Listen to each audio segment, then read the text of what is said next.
இந்தாங்க என் ஜாதகம். ஒரு நல்ல பொண்ணு கிடைக்குமான்னு சொல்லுங்க. உங்களை பத்தி கேள்விப்பட்டிருக்கேன். கல்யாணம் ஆகாதவங்களா உனக்கு கொண்டாந்து ஜாதகத்தை கொடுத்தா டப்பு டப்பு டப்பு டப்புன்னு கல்யாணம் ஆயிடும்ல. பேரு கல்யாண சுந்தரம். ஆமாங்க. அப்பா பேரு ஆறுமுகம். ஆமா. அம்மா பேரு முனியம்மா. கரெக்டா சொன்னீங்க. அக்கா ஒருத்தர் இருக்காங்க. ஆமா. வயசு 47. கரெக்டா சொன்னீங்க. பேரு காயத்ரி. அக்காவுக்கு ஒரு மகன் இருக்கான். ஆமா. பேரு கௌதம்.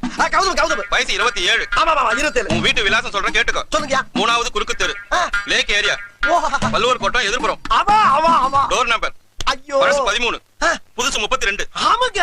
மேல சொல்றேன் கேட்டுக்கோ. சொல்லுங்க. போன வாரம் ரேஷன் கடையில 5 கிலோ பாமாயில், ஆமா, 5 கிலோ ரவை, 3 கிலோ சீனி வாங்கியிருக்க. ஆஹா, அடாடா ஐயா, நீங்க என்னையா ஜோசியர்?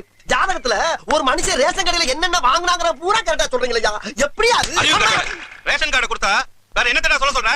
ரேஷன் கார்டா? பின்ன ஜோசியட்ட வரும்போது ஜாதகத்துக்கு பதிலா ரேஷன் கார்டு எடுத்துட்டு வந்திருக்கியே, உங்களுக்கு எல்லாம் எப்பறா கல்யாணம் நடக்கும்? ஐயா, தப்பு நடந்து போச்சு. அவன் கரெக்டா சொல்லுங்க. உனக்கு மட்டும் இல்லடா, உன் மூஞ்ச பார்த்து சொல்றேன். உன் ஏரியால இருக்க எவனுக்குமே கல்யாணம் நடக்காது.